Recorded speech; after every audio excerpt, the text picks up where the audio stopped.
How often do you see me here? Oh, geez, Mike, every day? How often do you see me out here? Just about every day I'm here. How often am I here? I want to say you're here like every day. How often do you see me out here? Every day. How often do you see me here? I used to see you a lot more, but I only work the weekends now. How often do you see me here? At least 5 days a week. I turned 32 years old on October 28, 2012. Just months before, I had graduated from Fresno State University with a degree in broadcast journalism. The beautiful young lady you see here to my right is my ex-girlfriend, Daisy. Daisy's important to this story for two reasons. First, for my 32nd birthday, she gave me a Kindle. Second, she gave me Squirrel, my 5-pound Chihuahua Pomeranian dog that golfs with me every day. I thought I was gonna marry Daisy. We'd been dating for 4 years when I turned 32. Daisy and I had a great relationship. She had a lot of great qualities: beautiful, educated, smart, soft-spoken, and supportive of my career. So here's where it takes a turn. I mentioned that Daisy gave me a Kindle for my 32nd birthday. The first book I purchased for the Kindle was Outliers by Malcolm Gladwell. Let's go over what an outlier is, according to the definition that I found online. A person or thing situated away or detached from the main body or system. A person or thing differing from all other members of a particular group or set. What is Malcolm Gladwell's 10,000-hour rule?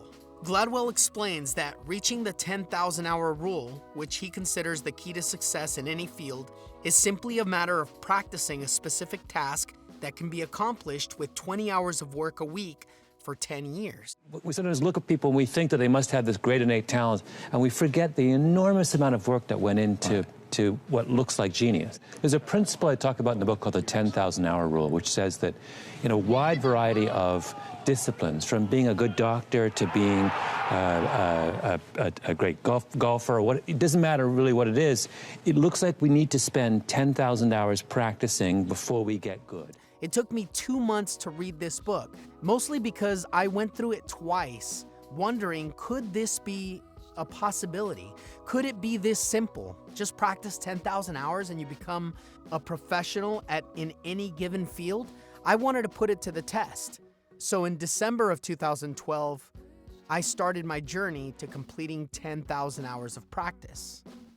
Here's where it all started. There's never been a great piece of classical music composed by someone who hadn't spent 10,000 hours first. Because you write about Mozart, and everybody talks about Mozart composing as a little kid, but he didn't really compose anything anybody cared about until he was what? 23, at which point he'd been composing for over 10 years. I would get a bucket of about 30 to 40 golf balls, and then I would just set up right here in this little area, and then I would chip over there, maybe hit these 70-yard shots with my pitching wedge. If I could, then I would go across and hit it to that light pole on that side. And then one of my favorite spots was actually underneath that tree way down there.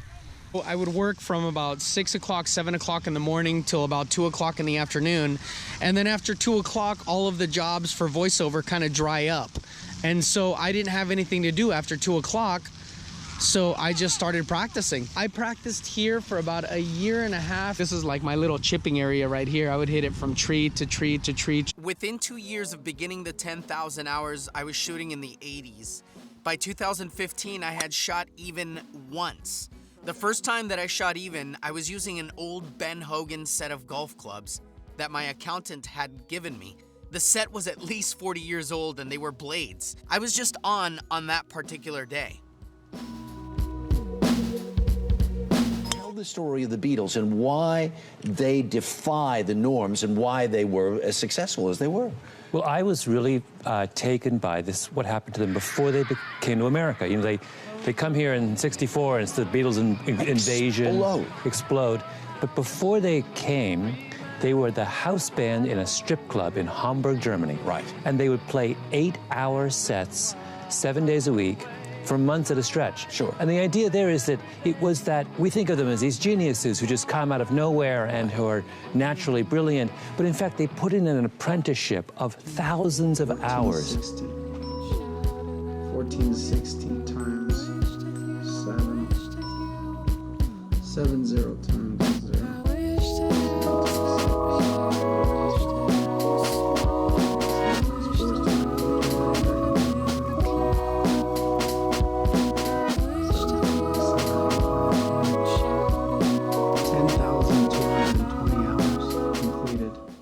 completed my hours. This is at a 4-hour mark. For the last 7 years, I've practiced a minimum of 4 hours per day, every single day. And in 7 years, I will say I missed a maximum of no more than 30 days. I only took days off whenever I was extremely sick, which I think was only 2 times, when I had travel days to San Francisco or Los Angeles, or I had class. And on those days, I definitely couldn't practice. But there were many days where I practiced 6, 8, 10 hours. Many days. You're probably going to say, well, how do we know, Mikey? How do we know that you're not making all this up? How often do you see me here? Every time I'm here. How often do you see me out here? Really often, actually. It's almost like every day. How often do you see me out here? Well, if there was 8 days a week. I feel like I see you out here when I'm out here probably 90% of the time I'm out here. How often do you see me here? Every day. How often am I here? I want to say you're here like every day. How often do you see me here? Just as much as I'm here, if not more. Okay. So 5 days a week minimum. How often do you see me practicing out here? 24/7. I remember chatting with a guy who worked for the Sixers, and he said, you have to understand that Derrick Coleman was the most gifted man ever to set foot on a basketball court. He said, you've heard a million other names. Nobody was as good as Derrick. And like, who has heard today, who puts Derrick Coleman up there in the pantheon? No one. He didn't want to work. You can see these are from 2013. I was shooting 96. 11 over on one side, 10 over, so I shot 93. This is in 1-2-13. Yeah, I was below the 100 mark, but I was definitely in the 90s. 95, windy as hell. 11 and 9, so I was 20 over. 5, 6, 13, 91. 10 over. 14 over, so I was 24 over. Along with reading the book, I was also inspired by the Dan Plan. Dan McLaughlin was a commercial photographer. He quit his job to complete the 10,000 hours. He started on April 5th, 2010. Within 2 years of beginning the journey, McLaughlin had lowered his handicap to 5.9. This is right around the time when I found his information online on YouTube. So I started in December of 2012, and Dan was a single-digit golfer. That was really inspiring to me. In April of 2014, after 5,032 hours and 4 years of golfing, McLaughlin shot under with a 70. Okay, so the first time I shot under was June 13th, 2016. The first time that Dan McLaughlin shot under in April 2014, after 5,032 hours and 4 years of golfing, McLaughlin shot under with a 70.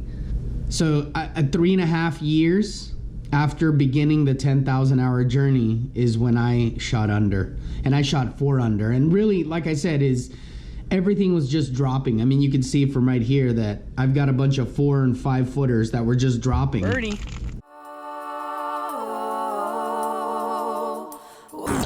2 under right now. I thought it was my game that started it. And if they die, I'll still Just say par. Dude, everything is dropping. remember. If they die, I'll still remember. 8 birdies. How many hours do you think you see me here every day? You know, I feel like you're kind of here all day. I'd probably say you're here at least 4 hours a week, maybe 5, or a day. How many hours do you think? I would think maybe anywhere from 2 to 4. Stay out here quite a bit. Yeah. How many hours would you say? 4 or 5 hours. How many hours do you think I'm here? Like, I want to say maybe 4 or 5. How many hours do you think? You could be here from sun up to sundown, anywhere between 10 I don't know to about that, 14 but- hours. In 2015, I played the Fresno City Amateur Tournament for the first time. This was a little bit of a daunting experience because I had never competed in an organized golf tournament. I was a 9 handicap going into the tournament, which makes sense. I mean, at this point, I had only been golfing for 3 years. I will mention that it was a little embarrassing because I blew away the competition. I shot 77 and 72 with 9 strokes. Yeah, that'll make you look like a sandbagger. A lot of players thought that I was sandbagging, but I just had a great day. A great 2 days.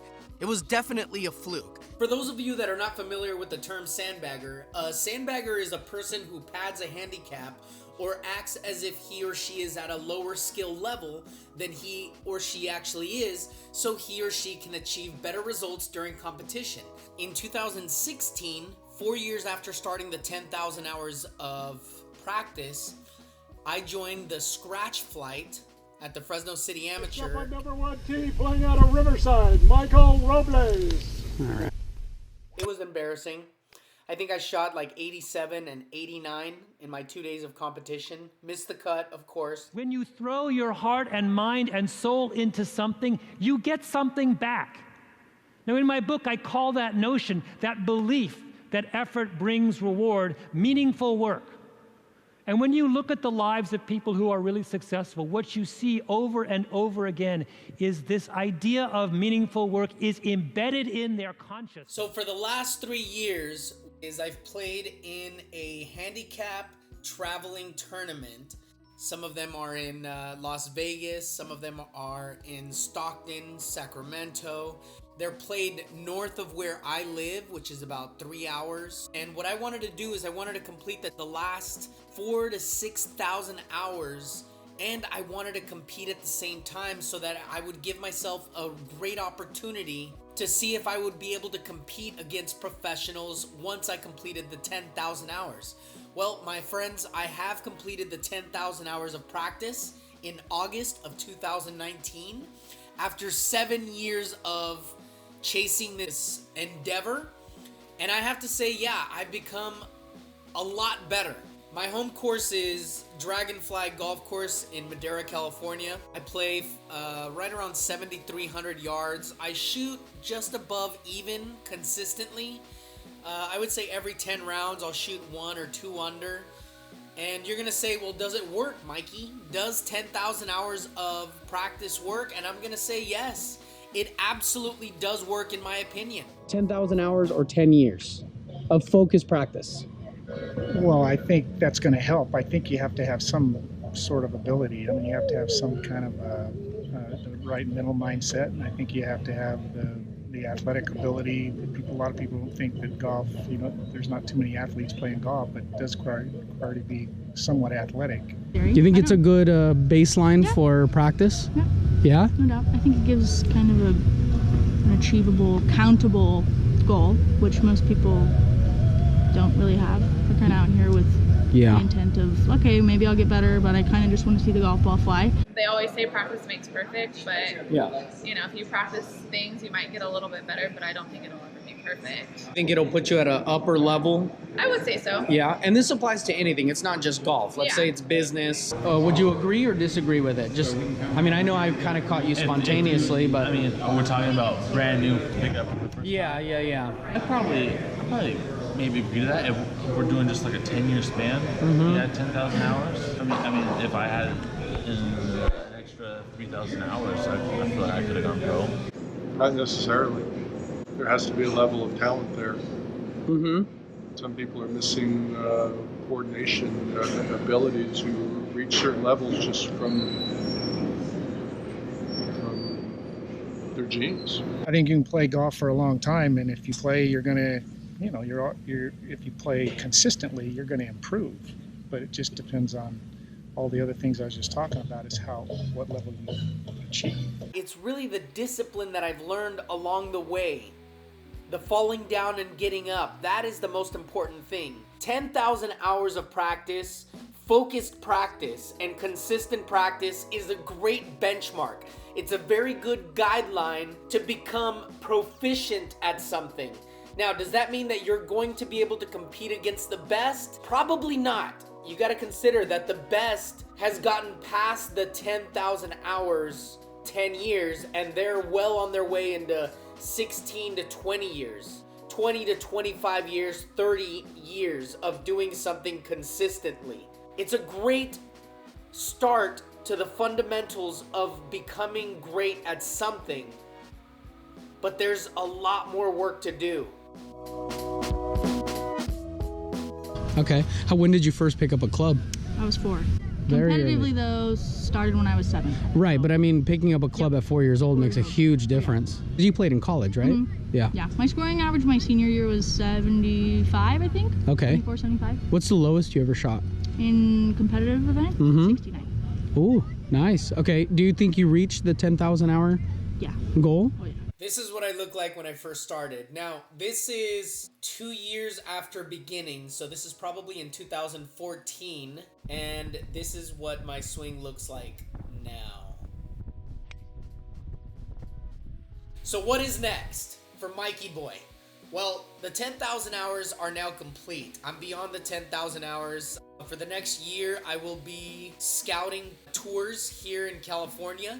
I am going to be saving money so that I can travel, saving money so that I can pay for hotel rooms whenever I buy into tournaments. I mean, it's gonna be very exciting for the next 10 years. The first leg of this journey is complete by completing these 10,000 hours, and I'm proud to have said that, yes, I completed them.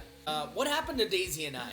I mentioned that I wanted to get married, and then golf took over. So Daisy and I ended up breaking up. We were together for 5+ years. She now runs a successful cake making business. In order for me to golf full time and run my business full time, it just got to the point where I just felt that having kids and getting married at that time just wasn't what I wanted to do. I would highly encourage those of you that are really young, if you're under 20 years old, start something, keep track of it, keep track of your hours, and put it to the test, guys. It's well worth it. It is definitely well worth the endeavor. It is definitely well worth it because at the very least, at the end of it, you're going to learn discipline. You're going to learn how to track yourself. You're going to learn how to fall down and, more importantly, get up consistently. I don't know how many times I had to convince myself to get up despite struggling, because playing great golf is fantastic. Okay? It is great. But there's going to be a lot more times, I would say 60-70% of the time, you're going to be struggling. And it's very difficult. So you're going to have to get past that. There's tenacity involved. There's stick-to-itiveness. There's persistence. There's consistency. And most importantly, it's persistent. You've got to be persistent. There's going to be a lot of people that don't agree with you. They're going to say, you know, I just don't think that you're good enough. You know, I think you're a turd. You don't have the talent. Blobbity blobbity. You've got to ignore the naysayers. There's going to be a lot of naysayers. Ignore them. Now, if you meet somebody who has 20 years worth of experience and they're telling you, hey, you've got to change this or you've got to adjust here, or somebody with 20 years of experience in a particular field who has reached a very high level isn't going to tell you that you're not able to do it. A couple weeks ago, I was giving a talk, and I was seated next to a guy who ran a regional bank in Akron, Ohio. How's your business? Your banking business? He says, oh, we're fine. In fact, we're more than fine. We're about to buy a big bank in Chicago. I said, why are you fine and no one else is? And he was an older man. He was probably in his late 60s. And he said, I've been through this 3 times before. I suspect that he got humbled 25 years ago, or in the early 70s or late 70s, and never forgot that lesson. Experience matters because there's certain kinds of things that you only learn when you've been humbled, right? You can't just explain to a 28-year-old things are going to get bad. It's not going to sink in. So that's basically all I have to say. Thanks so much for tuning in. I hope you learned something from this, my 10,000 hour journey.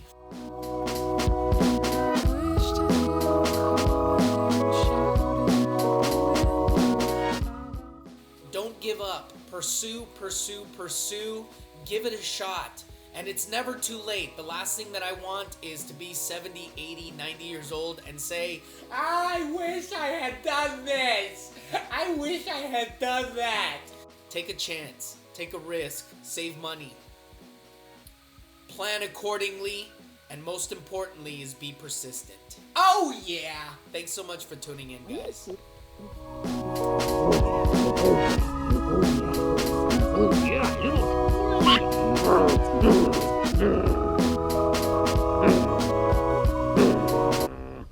Oh, squirty. Oh, squirty. Ugh, your breath stinks. Ugh.